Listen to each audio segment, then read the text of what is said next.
Hey, do you hear that? That faint creak from across the room? No, it's not a ghost. It's just Mr. Wood. Mr. Wood is a veteran chair standing in the corner, his legs aching slightly and his carved back filled with pride. When people flip the switch and slide under their blankets, Mr. Wood's real shift begins. Because he is a silent hero trying to survive under that massive mountain of clothes tossed upon him. Now, close your eyes and let's dive into the depths of Mr. Wood's polished, weary soul. Let's see which unfortunate piece of fabric has landed on him tonight. As the night wore on, a soft but slightly damp mass landed on top of the backpack. It was a single sock, hanging off the very top of Mr. Wood's carved head like a misaligned guided missile. "Excuse me," said the sock, his voice muffled and sounding quite confused. "Is this the Laundry Basket Express? Or am I still inside the foot? It's very dark in here." Mr. Wood's varnish shivered as he caught a whiff of this uninvited guest. "Son," Mr. Wood said, "you are currently at the pinnacle of 18th century elegance. Or at least you were, until you stained my nobility with that hole in your heel. And no, the basket is not here. You are currently at the summit of a mountain, the mountain of clothes." The sock went silent for a moment. "What about my partner? Have you seen him?" He had blue stripes. He was a bit shy.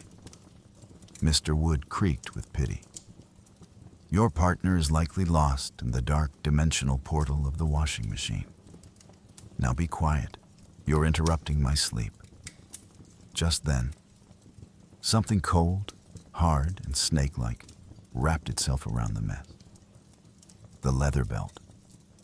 The metal buckle struck Mr. Wood's frame with a sharp. "Ah, barbarism!" Mr. Wood cried out. "What is this leather beast? Are you trying to bind me?" The belt spoke in a grave and authoritative voice. "Calm down, you piece of timber.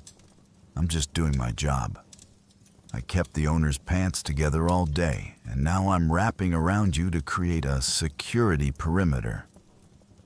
Besides, my buckle is practically a piece of jewelry for you. Appreciate it." Mr. Wood began to feel like a giant sandwich with the sock, the bag, and the belt all over him. Jewelry, indeed. In the old days, only pearl necklaces were left on me. Now, I've become relatives with a rusting pair of pants holders. With the first light of morning, Mr. Wood is snoring lightly under the mountain of clothes piled on him. That is, until the sound arrives. When he sees that famous, frayed yellow cleaning cloth in his owner's hand, all of Mr. Wood's hornbeam fibers tighten with fear. Again, he thinks to himself, we had just established a very happy ecosystem with a wallet lost for 3 days and my owner's favorite t-shirt. Why are you ruining this piece? First, the clothes are ruthlessly tossed off him. For a moment, Mr. Wood feels like a naked statue left in the middle of winter. Then, that lemon-scented liquid is sprayed into the air. To Mr. Wood, this scent is the greatest insult an antique could endure.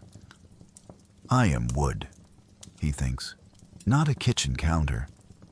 Why are you making me smell like a freshly tossed salad? And then the yellow cloth attacks.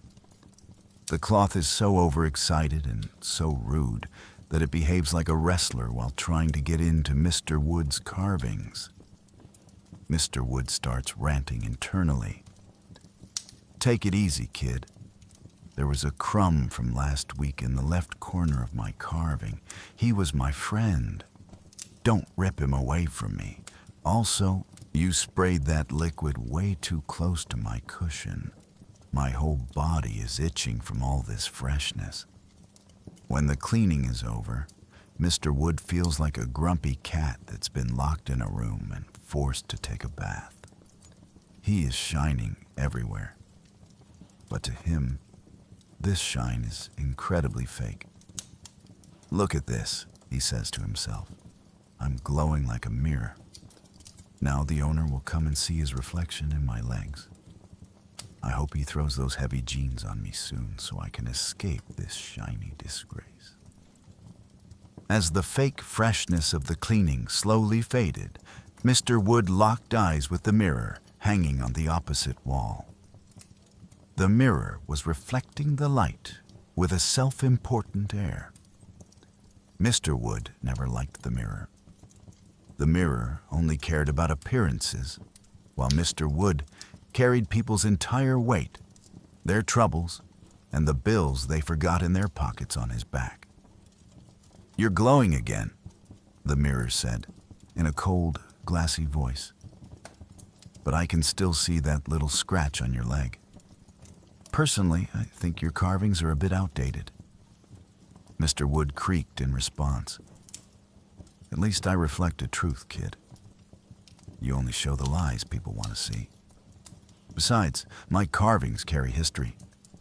I don't flatter everyone who stands in front of me by saying, 'You look great today,' like you do." Just then, the door opened, and that famous limbo garment flew in. A gray cardigan. This cardigan wasn't dirty enough for the laundry basket, yet wasn't clean enough to be hung in the closet. It was a monument of uncertainty. The cardigan slumped right onto Mr. Wood's shoulder, his backrest. "Hey, everyone," the cardigan said in an exhausted voice.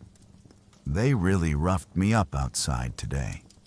I barely escaped a coffee spill at a cafe. Now, I'm just going to take a nap on this veteran friend here." Mr. Wood was secretly pleased by the cardigan's softness, but he didn't show it. "Settle in," he said, "but don't you dare snag your buttons on my carvings. The last cardigan almost took my varnish off. And look, the mirror over there is staring at you. Say hello so he has something to do." The mirror was annoyed seeing the reflection of the cardigan draped over the chair. "Hey, you're blocking my view. I'm here to show the depth of this room, not for a cardigan exhibition." Mr. Wood creaked with delight. "Shut it, Glitter Boy. This cardigan is my guest, and believe me, it has many more stories than your smooth little face." As the night progressed and the room fell into complete silence, Mr. Wood felt a tickle deep within his cushion. In his far left corner, tucked between the upholstery fabric, was a guest. It was a 50-cent coin that had escaped from a pair of jeans months ago. "Hey, Mr. Wood, are you there?" The coin called out. His voice was metallic, thin, and a bit echoing. Mr. Wood replied, "I'm still here, little one. You've been there for months. Why haven't you been caught by the owner's fingers yet? If they found you, you could at least go to a grocery store and see the world." The coin laughed. "The world? Outside is expensive and dangerous. Here, among your foams, I live like a retired king. Beside me, I have 2 dried biscuit crumbs and a guitar pick the owner lost last winter. We've started a small colony here." Mr. Wood creaked slightly. "A pick? That pick made my leg go numb last week. Tell it to slide a bit to the right and stop pressing on my carvings. So, what do you do in there all day?" "We gossip," said the coin. "For instance, we know that the cardigan on you was actually bought on sale last year. But the owner tells everyone it's a custom design. We hear everything in here. As long as you keep us hidden, we are the black box of this house." Mr. Wood smiled. This secret world under his cushion made him feel not like a chair, but like a treasure chest. "All right, I'll keep hiding you," he said. But tell those crumbs not to move too much. If cleaning day comes tomorrow, your kingdom might take a trip into the dark belly of the vacuum. However, the real danger arrived not with the daylight, but with that technological hum in the afternoon. Mr. Wood's arch nemesis, the robot vacuum. The owner called it smart, but to Mr. Wood, it was just a confused pile of metal trying to gnaw on his legs. The robot vacuum entered through the bedroom door and began spinning aimlessly. "Here it comes," Mr. Wood groaned. "It's going to hit my legs with its blind eyes again. It has no sense of aesthetics, no politeness whatsoever." The robot vacuum struck Mr. Wood's front right leg. Then it backed up, turned slightly, and struck again. "Obstacle detected. Obstacle detected," it voiced in a robotic tone. Mr. Wood creaked angrily. "Obstacle? I am the fixture of this room, boy.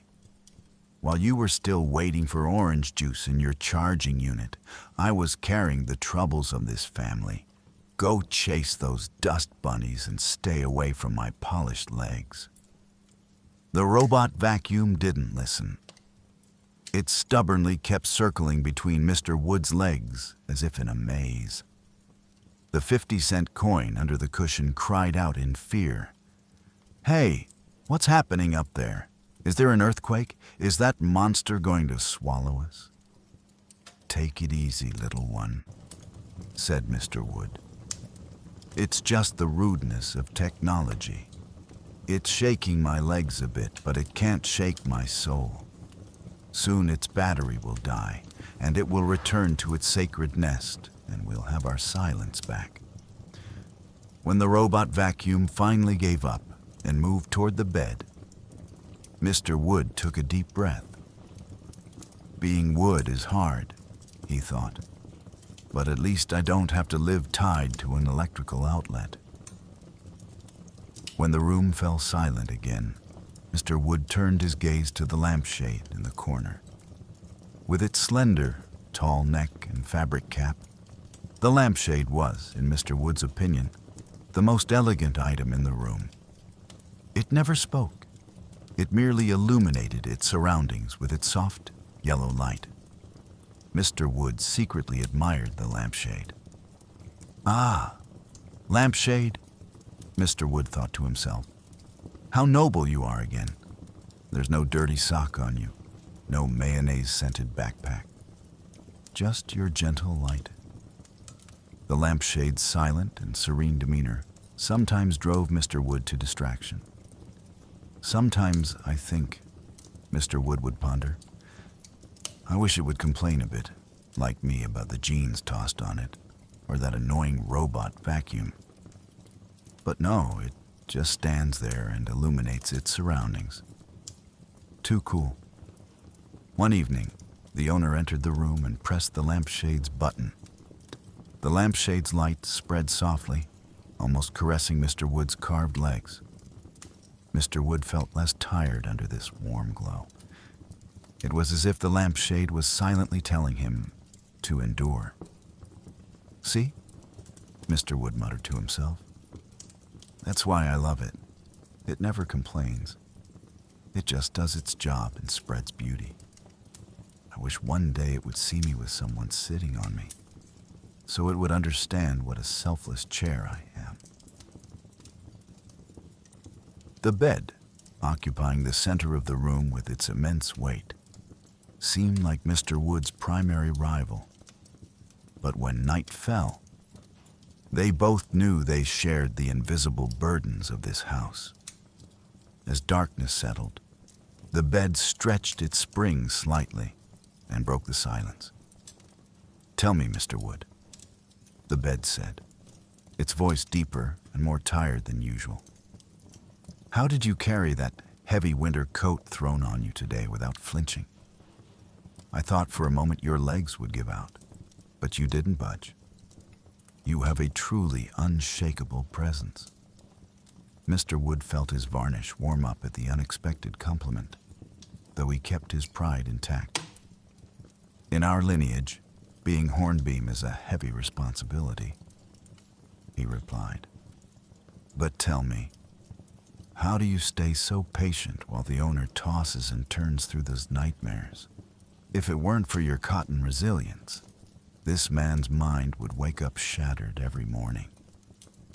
The bed rippled slightly. It's the job. You carry his outer armor, his clothes. I carry his inner world, his dreams. If you didn't stand tall, those clothes would lose their form.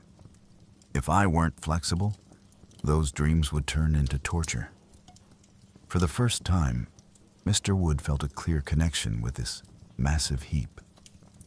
You know, he said, his voice dropping to a whisper. Sometimes I look at your pristine sheets and wonder what it feels like to be sat upon, to experience that softness just once. But then I snap out of it. I am a chair. My destiny is gravity and absolute seriousness. The bed answered wisely. Without that seriousness, the entire aesthetics of this room would collapse, Mr. Wood.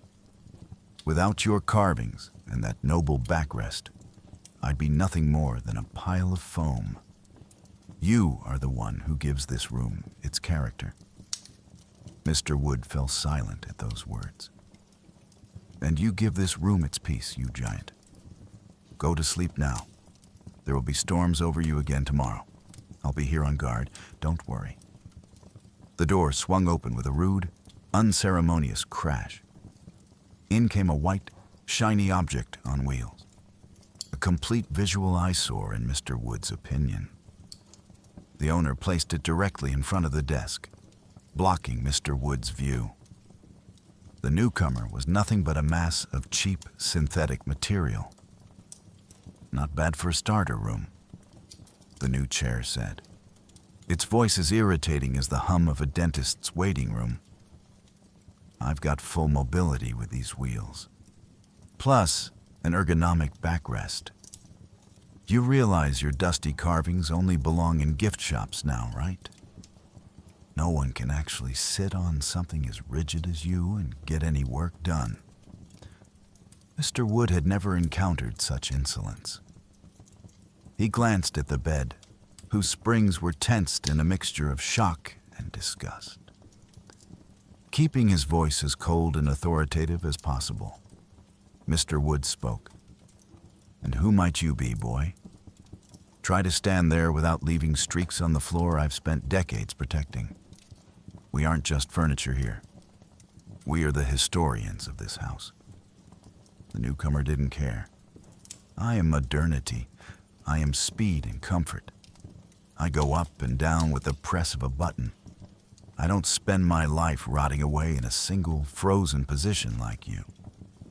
The bed intervened with a low growl. Speed and comfort? Kid, do you have any idea how many heartbreaks and real crises we've witnessed in this room? You go up and down with a button. We have carried every emotional collapse and victory this family has ever faced. Your lightness is simply proof of your insignificance. The plastic chair laughed with pure arrogance. You old-timers are all the same. I'm about practicality. No one's going to toss a damp cardigan over me and turn me into a rack. I'm here for a purpose. You're just scenery. Mr. Wood and the bed shared a silent, knowing look. They needed a strategy against this synthetic disaster. Mr. Wood whispered to the bed, barely audible. The door pushed open slowly, and in stepped the true master of the room, a gray fluff of fur named Smokey. The cat moved with the arrogance of a property inspector. Immediately, a silent alarm triggered between Mr. Wood and the bed. Here comes the furry disaster again, the bed whispered, bracing its springs. The other day, he kneaded my pillows so ruthlessly, I felt like a cheap pile of dough. My dignity is still deflated. Control yourself, you oversized duvet, Mr. Wood said, though he noticed his own frame trembling. He won't bother me. I am a masterpiece of craftsmanship. My surface is far too prestigious for such primitive claws. But Smokey had sophisticated tastes. He didn't even acknowledge the cheap plastic chair in the corner and headed straight for Mr. Wood's carved legs. When the cat arched his back and unsheathed his claws, Mr. Wood realized he was facing an existential threat. As the claws sank into the polished timber, Mr. Wood felt his soul being torn apart. This wasn't just a scratch. It was the systematic destruction of 30 years of history. Mr. Wood screamed in his silent wooden voice, "This is a targeted assassination. My finish is being plowed like a common field. This creature has zero respect for the arts." After leaving permanent marks on the leg, Smokey jumped up and curled into a ball right in the center of Mr. Wood's cushion. As he settled, he left behind a dense cloud of gray fur all over the clean fabric. "Fur?" Mr. Wood said, his voice flat with exhaustion. "I was just dusted. Now I'm not a gentleman's chair. I'm a feline nap station. My charisma is literally suffocating under a layer of gray debris." The bed tried to provide a bleak comfort. "Don't take it personally. Be glad he didn't pick the plastic chair. If he's scratching you, it means he knows you're still the only thing of value in this room. Fur can be vacuumed away, but this insult is permanent." It was 3 a.m., and the room was bathed in the flickering blue light of a ridiculous documentary. The owner stumbled in, swearing and dragging his feet in the dark. As usual, his spatial awareness was non-existent. Mr. Wood felt a secret sense of satisfaction as he watched those defenseless bare feet approaching. The owner's pathetic pinky toe collided with Mr. Wood's solid hornbeam leg at a perfect 90-degree angle. In that instant, all the noise in the room vanished. The owner made a strange, muffled sound, as if his soul were leaving his body, and collapsed onto the floor. Mr. Wood didn't budge. If he had a face, he would be wearing his most devious smirk right now. He thought to himself, "That's how it goes, kid. If you crush me under dirty jeans and heavy coats like a slave all day, I become a solid obstacle at night. Does it hurt? Your toe probably doesn't agree with you anymore. It belongs to me now." The bed watched the scene from the side in astonishment.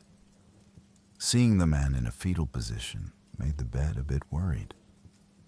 It whispered to Mr. Wood that the man seemed to be in actual pain. Mr. Wood replied with polished arrogance, "He was the aggressor. I was simply standing my ground. Besides, he hit me right on my most delicate carving. My finish suffered more than his bone did. Now he'll probably come back tomorrow and throw even more damp towels on me just to get even. The man's way of seeking revenge is as uninspired as his fashion sense." Groaning in agony, the owner fished the remote out from between the cushions and killed the TV. As the room plunged back into darkness, Mr. Wood savored his triumph. As a chair, he had reminded the man of an important truth. He wasn't just furniture. He was the silent master of this room. When the room fell silent again, Mr. Wood and the bed agreed on the final details. The goal was to use the plastic chair's boasted mobility against it. The plan was simple, yet ruthless. The owner stumbled into the room in the early morning, barely awake. In his hand was a steaming mug of coffee. The plastic chair was waiting, spinning its wheels in anticipation. Mr. Wood extended one of his carved legs just slightly, a millimetric shift, appearing as if it were in its usual spot. It was the riskiest move a chair could make. The owner, eyes half closed, moved toward the plastic chair and tried to pull it closer with his foot as he sat down. In that exact moment, one of the plastic chair's wheels caught on Mr. Wood's immovable hornbeam leg. Balance vanished instantly.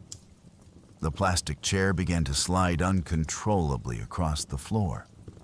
The owner hovered midair for a second, and the hot coffee emptied directly onto the white, flawless body and mechanical parts of the plastic chair.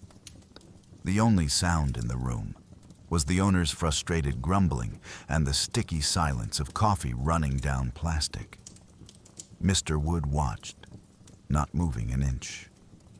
The plastic chair was now trapped under the desk, covered in brown stains, its wheels clogged with coffee residue. It didn't look so modern and fast anymore.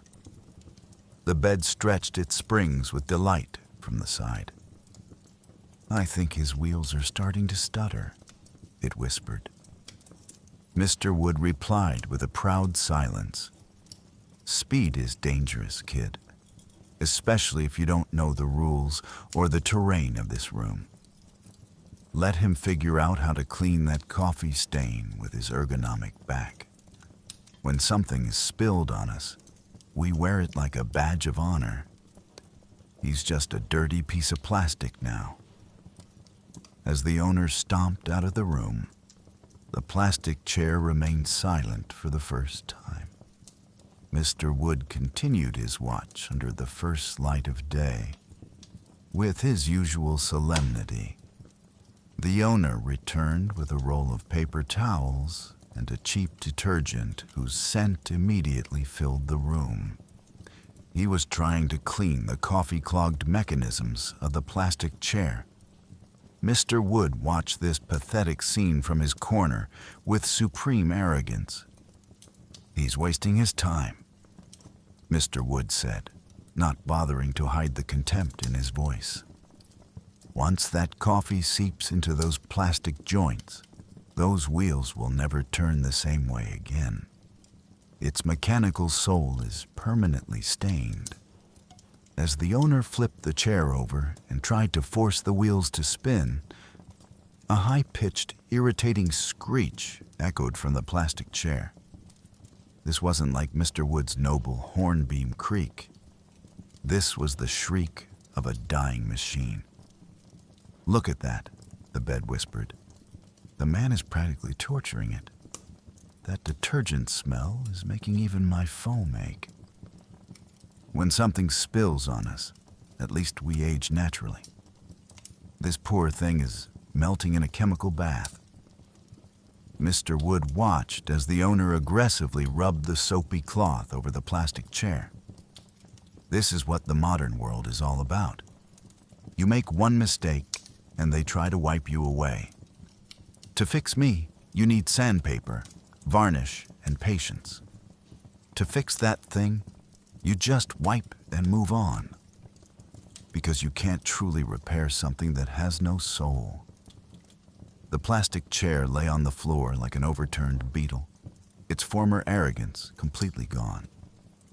Now, every time its wheels turned, they produced a disgusting grinding sound that shattered the room's deep silence.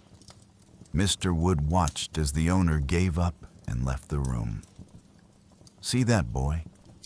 he said toward the plastic chair. "Even the owner knows now. You're no longer a part of this room. You're just a source of noise underfoot. A real chair maintains its dignity even with a stain. You're just a mess that needs to be cleared." The door swung wide, and in came the thing that haunted Mr. Wood's carved nightmares. A 7-foot-tall, pink, synthetic furred plush bear with bead eyes that reflected a total lack of intelligence. The owner tossed it right into Mr. Wood's lap, as if he were a daycare center rather than a piece of fine furniture. Mr. Wood wasn't being crushed by the weight of this pink mass, but by the sheer visual pollution it represented. His aristocratic posture, maintained since 1994, was now held hostage by a pile of cotton with a sewn-on smile slumped across his frame. "Hi, friend," the bear said, its voice muffled and disturbingly cheerful. "My name is Fluffy. I guess I'm living in your lap now. You're pretty stiff, but your carvings tickle." Mr. Wood had never been so humiliated. "Fluffy?" he said, the hatred oozing from his grain. "You synthetic waste. You are currently sitting on the last remaining shreds of honor of a hornbeam tree. Having your cheap pink fur touch my noble varnish is like placing a plastic water jug in the middle of an opera house. Get off me." The bed couldn't control its springs while watching the scene. "Wood, I'm sorry, but," it said, trying not to laugh, "you actually look like a candy shop display. Where's that nobility now? Was cuddling a giant pink bear part of your vision?" Mr. Wood looked like he was about to crack with rage. "Shut it, you oversized heap. This is an invasion. This man doesn't see me as a chair anymore. He sees me as storage. The vacant stare of this cotton-brained monster is literally lowering my IQ. If the owner doesn't take this bear off me, I'm gonna tip myself backward and end us both. I had a reputation.